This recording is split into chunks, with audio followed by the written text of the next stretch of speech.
السلام علیکم ورحمۃ اللہ وبرکاتہ۔ وعلیکم السلام ورحمۃ اللہ۔ الحمد للہ وکفی وسلام علی عباده الذین اصطفى، اما بعد فاعوذ باللہ من الشیطان الرجیم، بسم اللہ الرحمن الرحیم۔ لقد جاءكم رسول من انفسكم عزيز عليه ما عنتم حريص عليكم بالمؤمنين رؤوف رحيم۔ صدق اللہ العظیم۔ سبحان ربك رب العزة عما يصفون وسلام على المرسلين والحمد لله رب العالمين۔ اللهم صل على سيدنا محمد وعلى آل سيدنا محمد وبارك وسلم۔ اللهم صل على سيدنا محمد وعلى آل سيدنا محمد وبارك وسلم۔ اللهم صل على سيدنا محمد وعلى آل سيدنا محمد وبارك وسلم۔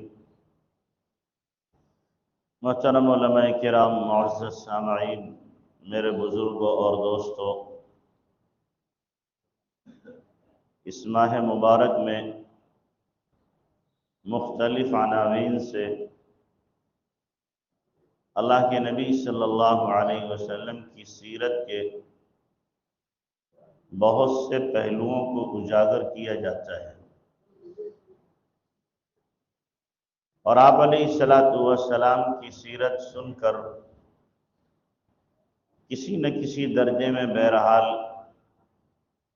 بیداری پیدا ہوتی ہے، اور آپ صلی اللہ علیہ وسلم کی محبت دلوں میں انگڑائی لیتی ہے۔ ایک ایمان والا کتنا بھی گیا گزرا ہو، لیکن آقا کی محبت سے اس کا دل خالی نہیں ہو سکتا۔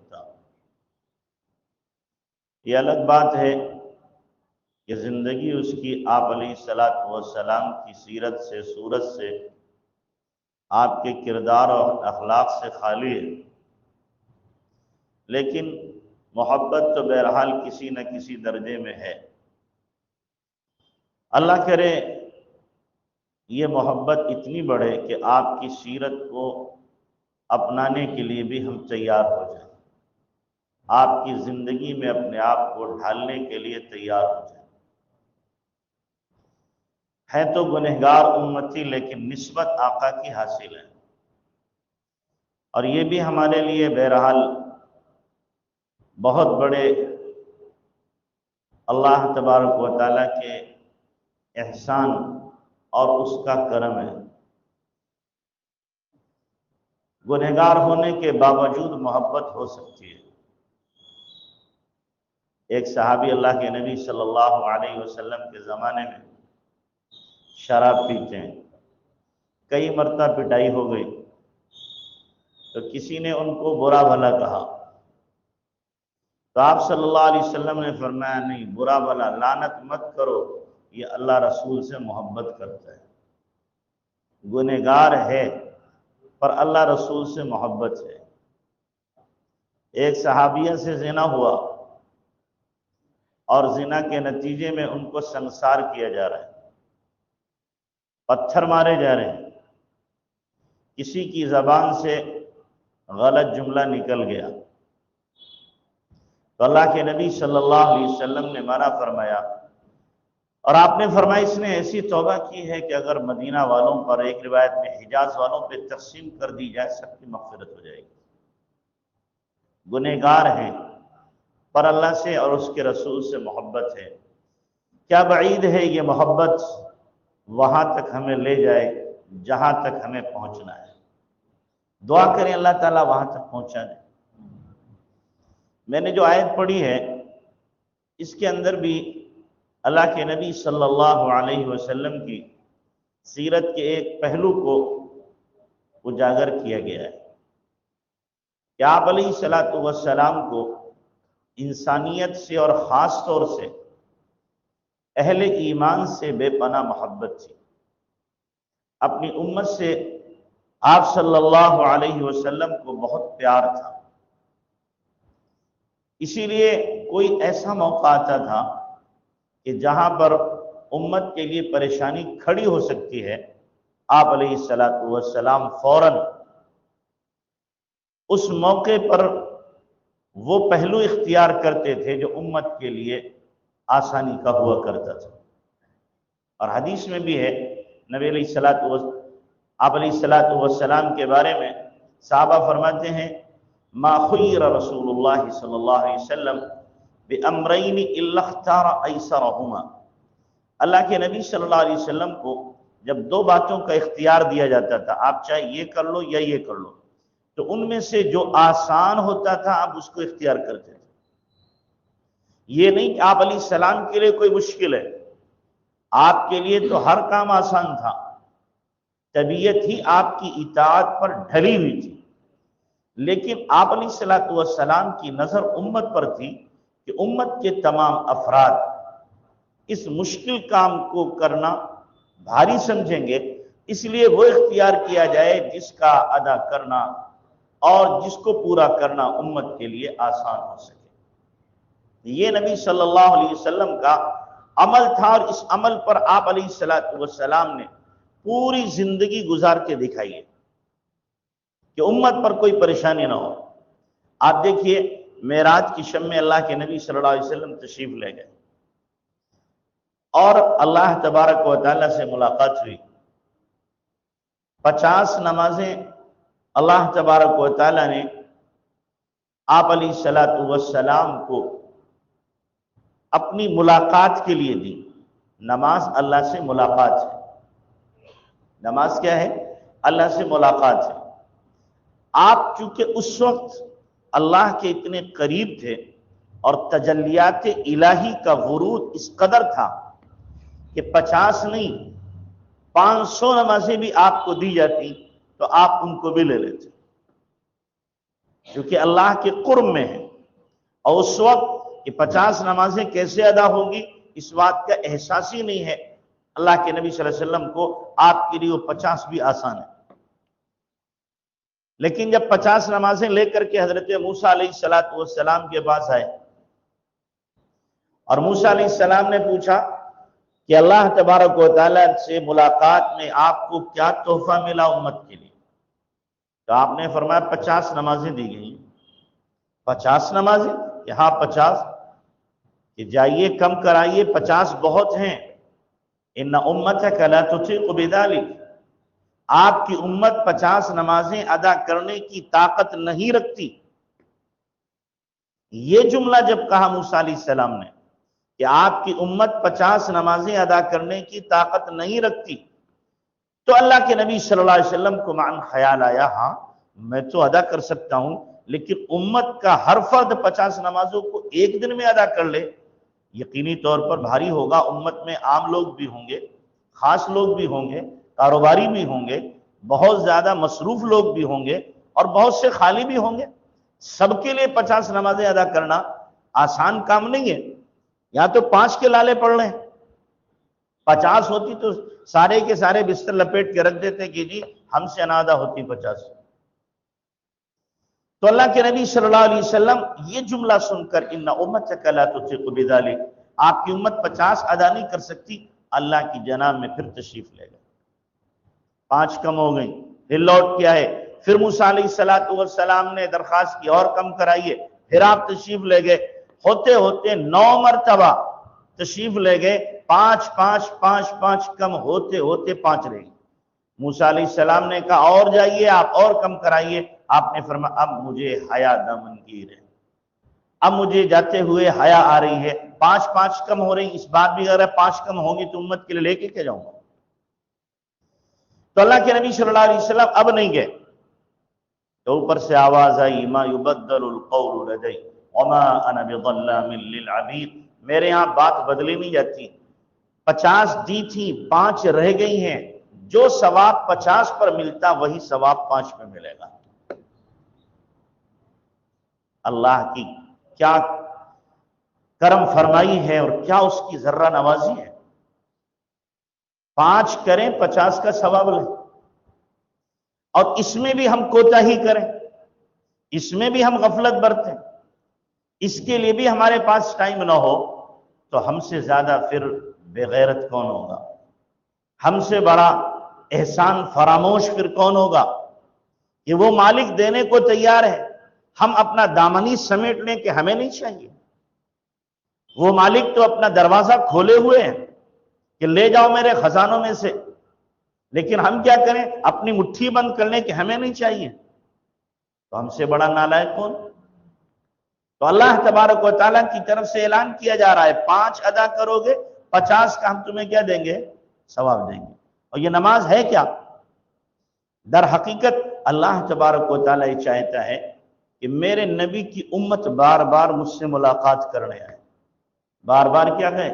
مجھ سے ملاقات کرنے آئے۔ اسی لیے نبی علیہ السلام نے کیا فرمایا کہ نماز کیا ہے؟ الصلاۃ معراج المومنین، نماز ایمان والوں کی معراج ہے۔ اللہ کے نبی کو اللہ تبارک و تعالیٰ نے ملاقات کے لیے عرش پہ بلایا۔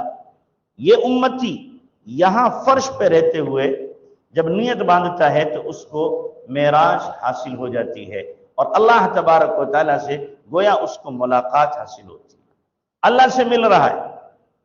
اگر نماز کی حقیقت ہمیں معلوم ہو کیا ہے نماز کی حقیقت، تو ہم میں سے کوئی بندہ بھی نماز چھوڑنے کو کبھی تیار نہیں ہو سکتا۔ ہمیں نماز کی حقیقت ہی نہیں پتہ ہے۔ اللہ کے نبی صلی اللہ علیہ وسلم کی سیرت پڑھو، آپ علیہ السلام کی زندگی کو دیکھو کہ نماز کی حقیقت کیا ہے۔ پوری پوری رات اللہ کے نبی صلی اللہ علیہ وسلم کیا ہے؟ کھڑے ہیں نماز پڑھ رہے ہیں۔ آپ کے قدمین مبارک پر ورم آ جاتا ہے، اور ورم اتنا آتا ہے کہ آپ کے قدمین مبارک پھٹ جاتے ہیں۔ نیچے ایڑی نہیں، یہ اوپر کا حصہ اللہ کے نبی صلی اللہ علیہ وسلم کا یہ پھٹ جاتا ہے کہ کھال کی کیپیسٹی سوجنے کی ختم ہو جاتی ہے، تو اب وہ کھال کیا اوپر سے پھٹ جاتی ہے۔ کتنا لمبا قیام ہوتا ہوگا، کتنی لمبی اللہ کے نبی صلی اللہ علیہ وسلم نماز پڑھتے ہوں گے، چونکہ آپ پر نماز کی حقیقت منکشف ہو چکی ہے۔ تو اس لیے نماز کے اندر جو لذت آپ علیہ السلام کو ملتی ہے، وہ کسی عمل میں اتنی لذت ملتی ہی نہیں۔ اسی لیے حضرت حاجی امداد اللہ مہاجر مکی رحمۃ اللہ علیہ فرمانے لگے، اگر قیامت میں اللہ تبارک و تعالیٰ مجھ سے پوچھے گا تیری چاہت اور خواہش کیا ہے، تو میں اللہ سے کہوں گا، اے اللہ ایک مصلے کی جگہ اپنے عرش کے نیچے دے دے، میں یہاں پہ سجدہ کرتا رہوں۔ ایک مصلے کی جگہ اپنے عرش کے نیچے دے دے، یہاں پہ سجدہ کرتا رہوں۔ جن کو نماز کی اور سجدے کی لذت کا پتہ ہے، اس لذت کے سامنے ساری کی ساری لذتیں ہیچ در ہیچ۔ تو بہرحال موسیٰ علیہ السلام نے ہمارے اوپر کرم فرمایا، ہم موسیٰ علیہ السلام کے لیے دعا کریں کہ 5 رہ گئیں، اگر 50 رہتی تو پھر ہم سب کے سب، ہم مولوی سمیت بھی کیا ہوتے ہیں؟ فرض کے تارک ہو جاتے ہیں۔ ہم مولویوں سے بھی 50 نہ ادا ہو پاتی۔ تو اللہ کے نبی صلی اللہ علیہ وسلم کو امت کا خیال تھا، جس کی وجہ سے آپ علیہ السلام 9 مرتبہ اللہ کی جناب میں حاضر ہوئے اور نمازوں کو کم کرایا ہے۔ اور بارہا ایسا ہوا ہے آپ علیہ السلام کے ساتھ۔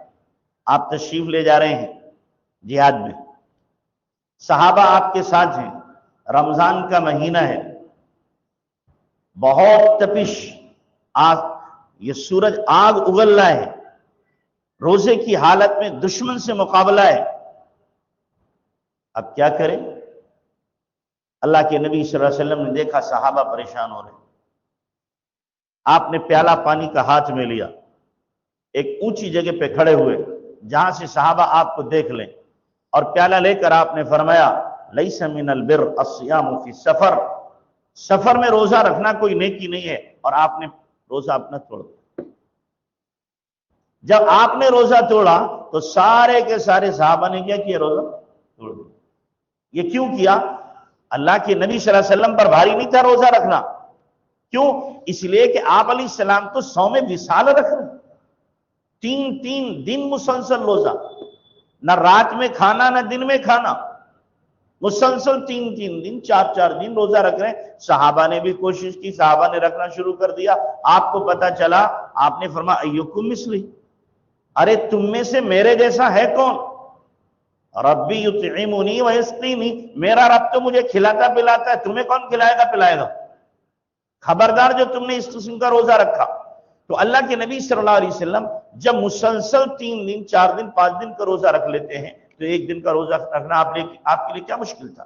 لیکن آپ علیہ السلام نے صحابہ کو دیکھا، امت کو دیکھا کہ پریشان ہے، تو اللہ کے نبی صلی اللہ علیہ وسلم نے کیا کیا؟ روزہ توڑ دیا تاکہ صحابہ پریشان نہ ہو، اور امت کے لیے راستہ نکال دیا کہ دیکھو سفر میں روزہ مت رکھنا، سفر میں روزہ مت رکھنا، بعد میں آ کر کے روزہ رکھ لینا۔ سہولت پیدا کر دی جناب رسول اللہ صلی اللہ علیہ وسلم نے امت کے لیے، بہت ساری سہولیات ملی۔ بھئی تیمم کی سہولت کیوں ملی؟ اس امت کے لیے کہ اگر پانی میسر نہیں ہے یا پانی نقصان دے رہا ہے تو وضو کر لو، وضو سے نماز پڑھو۔ تو نبی صلی اللہ علیہ وسلم دیکھا کرتے تھے کہ صحابہ کو کہاں پریشانی آ سکتی ہے، کہاں مشکل آ سکتی ہے، تو اللہ کے نبی صلی اللہ علیہ وسلم وہاں سہولت کا راستہ نکال دیتے تھے۔ اسی لیے اللہ کے نبی صلی اللہ علیہ وسلم کو اللہ فرما رہا ہے لَقَدْ جَاءَكُمْ رَسُولٌ مِّنْ أَنفُسِكُمْ عَزِيزٌ عَلَيْهِ مَا عَنِتُّمْ، تمہارے پاس تمہیں میں کا رسول آیا، عزیزٌ علیہ ما عنتم، تمہیں کوئی تکلیف پہنچتی ہے تو ان پر گراں گزرتی ہے۔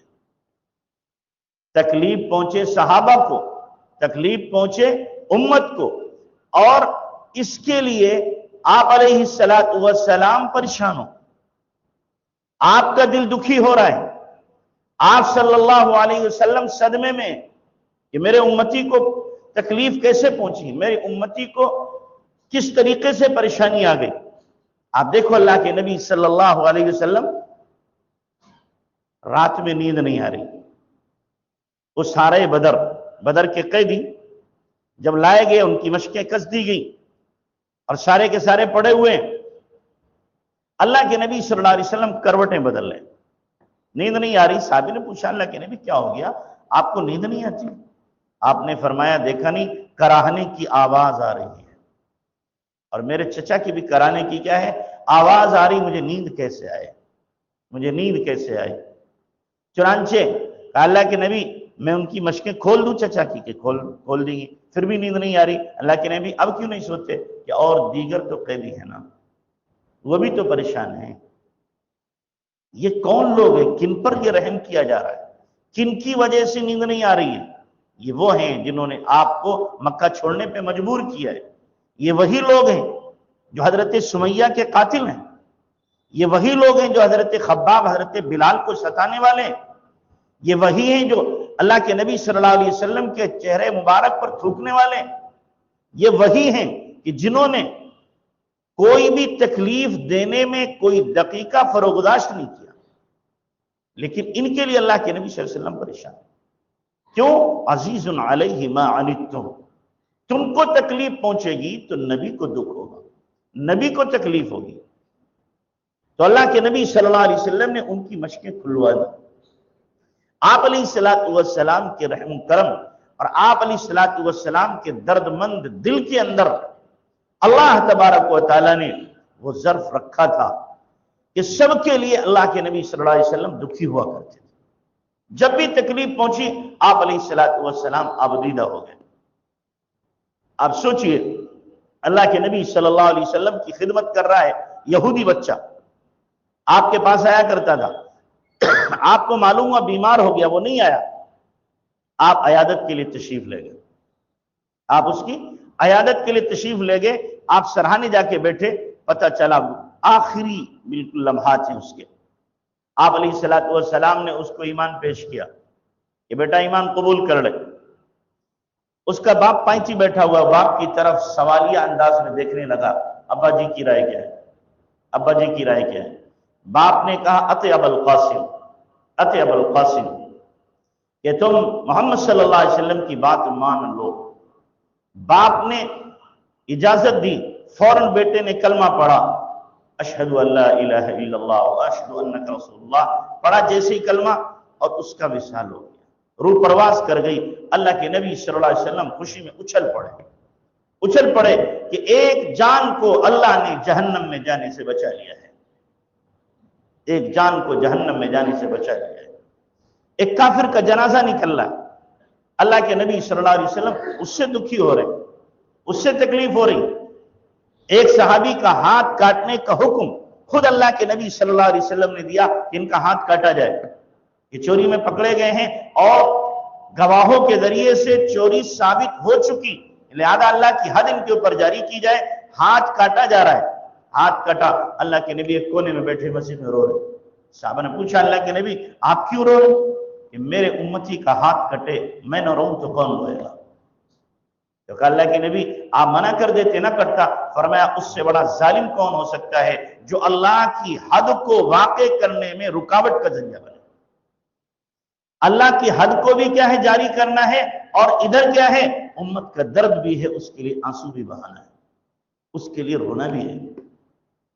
تو ہم سوچیں اللہ کے نبی صلی اللہ علیہ وسلم کو اللہ تبارک و تعالیٰ نے کیسا دل دیا۔ آپ علیہ السلام نے طائف میں بددعا کیوں نہیں کی؟ آپ بددعا کر سکتے تھے، آپ کو فل پاور ملی ہے، پوری طاقت ملی ہے اللہ کے نبی صلی اللہ علیہ وسلم کو، فرشتے آ گئے آپ کی خدمت میں، پہاڑوں کے فرشتے آ گئے ہیں، لیکن اللہ کے نبی صلی اللہ علیہ وسلم کیوں نہیں بددعا کر رہے؟ کہ آپ کا جو اندر دل ہے بڑا ہمدرد ہے، بڑا غمخوار ہے، بڑی محبت والا دل ہے۔ آپ بددعا کرتے وہ سارے کے سارے پیس کے سرما بنا دیے جاتے، لیکن اللہ کے نبی صلی اللہ علیہ وسلم ہی کو تکلیف ہوتی۔ آپ نہیں چاہتے تھے کہ ان کو عذاب میں مبتلا کیا جائے، اللہ کے عذاب کا کوڑا ان کے اوپر برسے، تو اللہ کے نبی صلی اللہ علیہ وسلم نے بددعا نہیں کی۔ جبرائیل امین نے کہا، دوسرے فرشتوں نے کہا، تو آپ علیہ السلام کے لب مبارک اگر کھلے ہیں تو آپ کی زبان سے الفاظ کیا نکلے؟ اللہم اہدی قومی فإنہم لا یعلمون۔ اللہ میری قوم کو کیا کر دے؟ ہدایت دے دے، یہ جانتے نہیں ہیں میں تیرا رسول ہوں، یہ جانتے نہیں ہیں میں تیرا رسول ہوں۔ اللہ سے شکایت آپ کر رہے ہیں، اللہم اشکو الیک ضعف قوتی وقلت حیلتی، آپ شکایت کر رہے ہیں اللہ میں اپنی کمزوری اور بے بسی کا اظہار کرتا ہوں، شکایت کرتا ہوں تجھ سے، اور اپنی کم تدبیری کی شکایت کرتا ہوں، لیکن بددعا کے لیے آپ کی زبان نہیں کھلتی، آپ کی زبان پر بددعا کے الفاظ نہیں آتے۔ صحابہ کرام آپ سے پیشکش کر رہے ہیں، آقا بددعا کیجئے، انہوں نے آپ کو ستایا ہے، احد کے میدان میں آپ کے دندان مبارک شہید ہو رہے ہیں، ہونٹ کی کڑیاں آپ کے چبھ رہی ہیں، پیشانی آپ کی زخمی ہو رہی ہے، منہ سے خون، منہ بھر بھر کے خون آ رہا ہے، اور صحابہ عرض کرے اللہ کے نبی اب ان بدبختوں کے لیے بددعا کر دیجئے۔ گڑھے میں گر گئے، طلحہ اٹھا کر کے آپ علیہ السلام کو کندھے پہ لے کے اور پہاڑ کے اوپر جا رہے ہیں، بددعا کے لیے کہا جا رہا ہے، صحابہ موجود ہیں، ہاتھ اٹھ گئے آپ کے، صحابہ سوچنے لگے بددعا ہوگی، اب یہ ہلاک کر دیے جائیں گے، تباہ کر دیے جائیں گے، سارے کے سارے یہ آنے والے کیا ہے، ان پر عذاب الہی آسمان سے آئے گا اور سب نیست و نابود ہو جائیں گے۔ آپ کے لب مبارک نے حرکت تو کی، زبان نے حرکت تو کی، لیکن کیا؟ اللہم اغفر قولی فإنہم لا یعلمون، اللہم اغفر قولی فإنہم لا یعلمون، اللہ میری قوم کو معاف کر دے، یہ جانتے نہیں ہیں کہ میں تیرا رسول ہوں، اللہ میری قوم کو معاف کر دے۔ اتنے پر بھی بددعا نہیں، بددعا نہیں ہے۔ اور ہم میں اگر ہمارے پاس طاقت ہو، قوت ہو، اولا تو اگر کوئی ستائے تو ایک کا جواب 10 سے دے، اگر اس نے گالی دی ہے تو ہم گالی نہیں دیں گے، اگر گالی دیں گے تو 1 کی 10، اور اگر ایک ہاتھ مارا ہے تو ہم ہاتھ نہیں، ہم ڈنڈا ماریں گے، اور ڈنڈا مارا ہے تو ہم پتھر ماریں گے، پتھر مارا ہے تو گولی چلائیں گے، گولی چلائیے تو ارادہ ہوگا بم سے اڑا دیں، اور صاف کہیں گے اگر تو نے ماں کا دودھ پیا ہے تو ہم نے بھی ماں کا دودھ پیا ہے، ہم نے کوئی گدھیا کا تھوڑی پیا ہے۔ ہمارے بول یہ ہوتے ہیں، لیکن اپنے نبی کی سیرت بھی دیکھو، اپنے نبی کا کردار بھی دیکھو، نبی نے بدلہ کتنا لیا ہے، کتنے لوگوں سے نبی نے بدلہ لیا ہے۔ ام عائشہ فرماتی ہیں منتخب رسول اللہ صلی اللہ علیہ وسلم من احد لنفسہ، اللہ کے نبی نے اپنی ذات کے لیے کسی سے بدلہ لیا ہی نہیں، اپنی ذات کے لیے کسی سے بدلہ لیا ہی نہیں کبھی، اور ہم کبھی بھی چھوڑتے نہیں بغیر بدلہ لیے ہوئے۔ اگر ہمارے پاس طاقت ہے، قوت ہے، تو جب تک بدلہ نہیں لیں گے تب تک ہمارے سینے کی آگ ٹھنڈی نہیں ہوتی، ہمیں چین ہی نہیں پڑتا ہے۔ تو ہم نے نبی کی سیرت پڑھی نہیں، نبی کی سیرت کو نہ پڑھا نہ اپنایا، جس کی وجہ سے ہمارا کردار یہ ہے، ہمارا کریکٹر یہ ہے اور نبی کا کردار یہ ہے۔ تو اللہ کے نبی صلی اللہ علیہ وسلم کو دوسروں کے دکھ سے دکھ ہوتا تھا، دوسروں کی تکلیف سے آپ کو کیا ہوتی تھی؟ تکلیف ہوتی تھی، دوسروں کی پریشانی سے اللہ کے نبی صلی اللہ علیہ وسلم کیا ہوتے تھے؟ پریشان ہو جایا کرتے تھے۔ حضرت خباب کا واقعہ میں نے شاید سنایا تھا یہاں پہ کئی مرتبہ کہ حضرت خباب رضی اللہ تعالیٰ عنہ وہ صحابی ہیں کہ جن کو بیچ دیا گیا مکہ میں، اور بکتے بکتے ایک عورت کے غلام بنے۔ وہ عورت حضرت خباب رضی اللہ تعالیٰ سے حدادی کا کام لیتے، لوہار کا اسلحے بنایا کرتے تھے حضرت خباب رضی اللہ تعالیٰ عنہ۔ اللہ کے نبی صلی اللہ علیہ وسلم نے جب نبوت کا اعلان کیا، حضرت خباب کو بھی پتہ چلا، چپکے سے اللہ کے نبی صلی اللہ علیہ وسلم کی خدمت میں گئے، ایمان قبول کر لیا۔ لیکن ایمان ایسی چیز نہیں ہے جس کو آدمی چھپا سکے۔ بخیل مال تو چھپا سکتا ہے، ایمان والا اپنا ایمان نہیں چھپا سکتا۔ بخیل مال چھپا لے گا، شدہ پتہ چل گیا، ظاہر ہو گیا، ایمان لے آئے۔ تو مکہ کے جو چودھری تھے وہ مل کر کے اس عورت کے پاس، مالکن کے پاس پہنچے حضرت خباب کی، اور جا کر کے اچھا اب پتہ چلا ہے تو نے اپنے غلام کو پہلے بھیج کر کے ہمارا ایکشن اور ریکشن دیکھنا چاہا ہے کہ غلام ایمان لایا، اب مکہ کے سردار کیا کرتے ہیں، کس انداز سے پیش آتے ہیں، یہ تو نے دیکھنا چاہا ہے۔ کیا مطلب؟ کیا کہنا چاہتے ہو؟ اچھا اب بن رہی ہو یہ کہ تمہیں پتہ نہیں ہے تمہارا غلام ایمان لے آیا، محمد صلی اللہ علیہ وسلم کا کلمہ پڑھ لیا ہے اور تمہیں پتہ بھی نہیں ہے؟ وہ کہنے لگے مجھے تو نہیں پتا کہ وہ ایمان لا چکا ہے، ٹھیک ہے ایسی سزا دوں گی یاد رکھے گا۔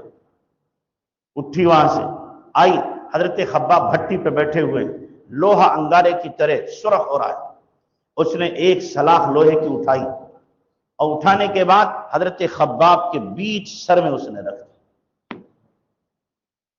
حضرت خباب کی چیخ نکلی، بے ہوش ہو گئے۔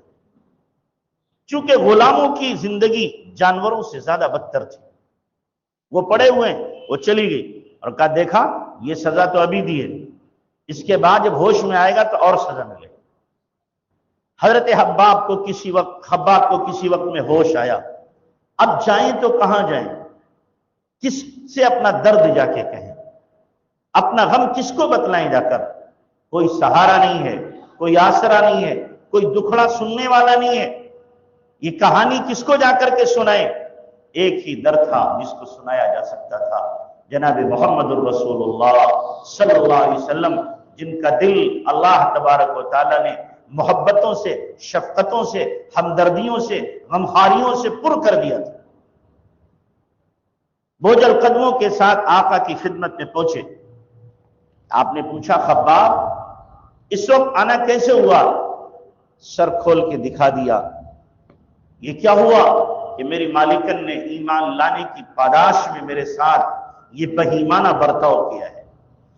اللہ کے نبی صلی اللہ علیہ وسلم کے آنسو چھلک پڑے، آنسو نکل آئے، اور آپ نے ہاتھ اٹھا دیے، فرمایا اللہم ارحم خباب، اللہم ارحم خباب، اے اللہ خباب پہ رحم فرما، اللہم انصر خباب، اے اللہ خباب کی مدد فرما، خباب کی مدد فرما۔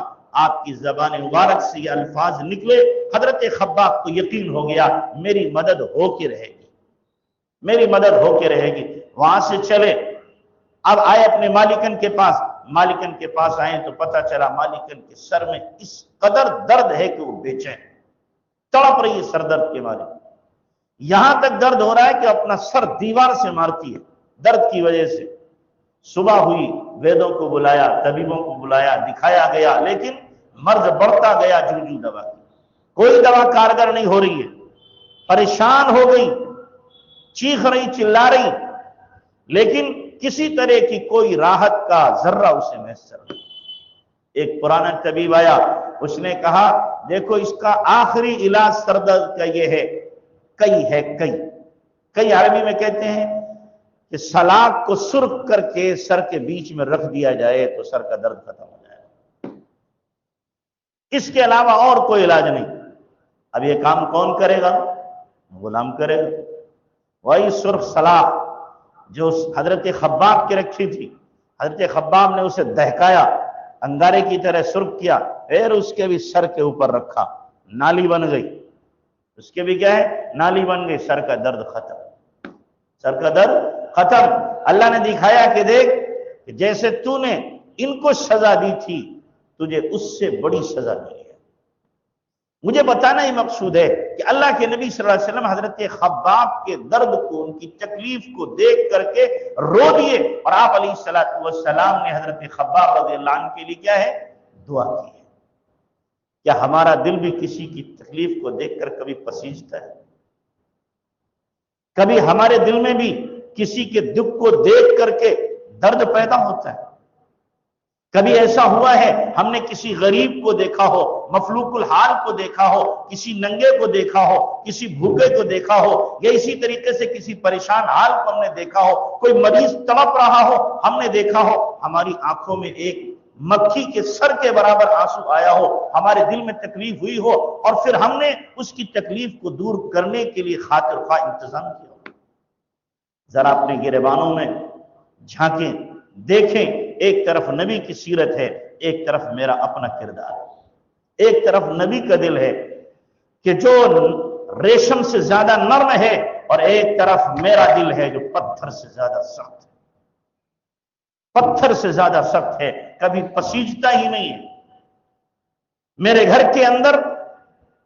کے اندر رکھا ہوا ہے نوٹوں کی گڈیاں لگی ہوئی ہیں، بینک بیلنس رکھا ہوا ہے، لیکن معلوم ہے فلاں مجبور ہے، فلاں پریشان ہے، فلاں آدمی کیا ہے؟ بیمار ہے، فلاں کے پاس پیسے نہیں ہیں جو تڑپ رہا ہے، اور فلاں بیوہ کیا کھانے کو نہیں ہے، بھوکوں میں ہے، بھوکوں سے زندگی گزار رہی ہے، فاقوں سے۔ لیکن کبھی ہمارے دل میں نہیں آتا ان گڈیوں میں سے 2-4 گڈی نکال کر کے کسی غریب کی مدد کریں۔ ہاں، ایسی جگہ کریں گے جہاں میرا نام ہوگا، جہاں لوگ مجھے پہچانیں گے کہ جناب میں دیالو ہوں، میں سخی ہوں، میں حاتم طائی کا پوتا ہوں، جہاں یہ معلوم ہوگا وہاں پہ خرچ کریں گے۔ لیکن خفیہ طور پر جہاں میرا نام بھی نہ آئے، مجھے جانے بھی کوئی نہیں، اور جس کو دوں وہ بھی مجھے نہ جانے، ایسی جگہ پہ خرچ کرتے ہوئے ہمارے پسینے چھوٹ جاتے ہیں، ایسی جگہ خرچ کرتے ہوئے ہمارا دل مٹھی میں آ جاتا ہے۔ تو اللہ کے نبی صلی اللہ علیہ وسلم کو اللہ تبارک تعالیٰ نے درد مند دل عطا فرمایا تھا، درد مند دل۔ لقد جاءکم رسول من انفسکم عزیز علیہ ما عنتم، عزیز علیہ ما عنتم، کہ تم کو جو مشقت پہنچتی ہے نبی کا دل دکھی ہو جاتا ہے۔ آپ دیکھو اللہ کے نبی صلی اللہ علیہ وسلم کو احد کے میدان میں خود تکلیف بہت پہنچی ہے، لیکن اس سب کے باوجود آپ اپنی تکلیف کا رونا نہیں رو رہے۔ لیکن جب حضرت حمزہ رضی اللہ تعالی عنہ کو دیکھا ہے کہ ان کے ناک کان کاٹے گئے، مسئلہ کیا گیا، پیٹ پھاڑا گیا اور کلیجہ چبایا گیا، تو اللہ کے نبی صلی اللہ علیہ وسلم سے رہا نہ گیا، پھر آپ کی چیخ نکل گئی، آپ کی چیخ نکل گئی، آپ روتے رہے۔ اللہ کے نبی صلی اللہ علیہ وسلم نے اپنی ذات کے لیے کبھی بدلہ نہیں لیا، لیکن درد مند دل تھا کہ جب 70 صحابہ کو اور قرائے صحابہ کو عامر نامی شخص لے کر کے گیا، اور لے جا کر کے 3 قبیلے رعل، اسیہ اور زکوان، ان 3 قبیلے کے لوگوں کو اکٹھا کیا، 70 صحابہ کو بیچ میں لے کر کے ان سب کے سب کو شہید کر دیا۔ قرائے صحابہ کو جو راتوں میں تلاوت کرنے والے تھے سب کو شہید کر دیا۔ اللہ کے نبی صلی اللہ علیہ وسلم بد دعا نہیں فرماتے تھے، لیکن جب آپ کے ان صحابہ کو شہید کیا گیا، ظلماً دھوکہ دے کر لے گیا کہ ہم ان کو لے جائیں گے اپنے علاقے میں، یہ جا کر کے قرآن کی تعلیم ہمیں دیں گے، اور جا کر کے شہید کیا۔ اب اللہ کے نبی صلی اللہ علیہ وسلم کی زبان پر بد دعا آئی ہے، اور 40 دن مسلسل اللہ کے نبی نے فجر کی نماز میں ان بدبختوں کے لیے بد دعا کی ہے، 40 دن مسلسل بد دعا کی ہے۔ اپنی ذات کے لیے بدلہ نہیں لیا، لیکن دوسروں کی تکلیف سے اللہ کے نبی صلی اللہ علیہ وسلم کیا ہے؟ پریشان ہو جاتے تھے۔ اللہ ہمیں بھی ایسا دل دے، ہمارا دل بھی ایسا ہو، درد مند دل، دوسروں کے دکھ کو دیکھ کر کے ہم پریشان ہو جاتے ہیں۔ دوسروں کی تکلیف دیکھ کر کے جب تک وہ تکلیف دور نہ کر لیں اس وقت تک ہمیں چین نہ ملے، اس وقت تک ہمیں سکون نہ ملے۔ اللہ ہمیں ایسا دل عطا فرما دے۔ تو نبی صلی اللہ علیہ وسلم کی یہ زندگی ہے، زندگی کا ایک پہلو ہے، لَقَدْ جَاءَكُمْ رَسُولٌ مِّنْ أَنفُسِكُمْ عَزِيزٌ عَلَيْهِ مَا عَنِتُّمْ حَرِيصٌ عَلَيْكُمْ بِالْمُؤْمِنِينَ رَءُوفٌ رَحِيمٌ۔ حَرِيصٌ عَلَيْكُمْ، اور کیا ہے؟ تمہارے لیے وہ تمہارے ایمان لانے پر حریص ہے، حریص ہے۔ وہ چاہتے ہیں، حریص کس کو کہتے ہیں؟ کہ کسی بھی حد پہ جا کر کے نہ ہو، کسی حد پہ جا کر نہ ہو، اور حل من مزید، حل من مزید، حل، جیسے ہم لوگ ہیں کروڑ پتی ہو جائے تو کہ جی اب آگے نہیں، کوئی ہوگا ایسے نا جی، کروڑ پتی ہو گئے جناب، ارب پتی کا ارادہ ہے، ارب پتی ہو گئے ارادہ یہ ہے میں کھرب پتی ہو جاؤں، اور وہ بھی ہو گئے ارادہ ہے ساری دنیا کے مالک میں ہی بن جاؤں۔ کسی حد پہ جا کے نہیں رکتے، یہ حریص ہیں۔ اللہ کے نبی صلی اللہ علیہ وسلم بھی حریص ہیں، لیکن کس بات کے حریص ہیں؟ بالمؤمنین رؤوف الرحیم۔ حریص ہیں اس بات کے سارے لوگ ایمان میں داخل ہو جائیں، ایک بھی بندہ اللہ کا ایسا نہ رہے جو کفر کی حالت میں زندگی گزار رہا ہو، تمام کے تمام ایمان میں داخل ہو جائیں۔ اس کے لیے اللہ کے نبی صلی اللہ علیہ وسلم حریص ہے۔ یہ حرص ہمیں بھی اپنے اندر پیدا کرنا ہے، یہ حرص کیا کرنا ہے؟ ہمیں بھی اپنے اندر پیدا کرنا ہے، اور اس کے لیے ہمیں دعا بھی کرنا ہے کہ اللہ جتنے بھی تیرے بندے ہیں سارے کے سارے ایمان میں داخل ہو جائیں۔ حضرت مولانا سعید مکی رحمۃ اللہ علیہ ایک مرتبہ انگلینڈ گئے جماعت میں، تو جب سارے لوگ چلے گئے، مولانا اکیلے لیٹے ہوئے تھے، 5-6 لوگ عجیب و غریب قسم کے آئے اور آ کر کے بیٹھ گئے۔ تو مولانا پوچھا آپ کون لوگ ہیں؟ کہ ہم لوگ جنات ہیں۔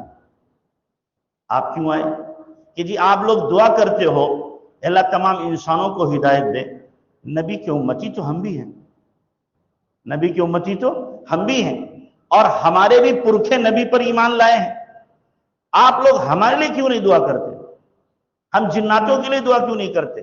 صرف انسانوں کے لیے آپ کیوں دعا کرتے ہیں؟ تو مولانا نے کہا اس کے بعد سے پھر میں جناتوں کے لیے بھی دعا کرنے لگا۔ یہ کیا ہے؟ حریص علیکم بالمؤمنین رؤوف الرحیم۔ ہماری حرص ایمان کی اتنی بڑے کہ انسان تو انسان، جنات بھی کیا ہو وہ بھی اللہ کی مخلوق ہیں، اور مکلف مخلوق ہیں، مکلف مخلوق ہیں، شرائع ان کے اوپر بھی لاگو ہیں، تو ان کے لیے بھی دعا ہو، سب کے لیے دعا ہو، اللہ ہمیں ایسا دردمند دل عطا فرمائے۔ کرو گے بھائی انشاءاللہ؟ کرو گے؟ اللہ عمل کی توفیق عطا فرمائے۔ وآخر دعوانا ان الحمدللہ۔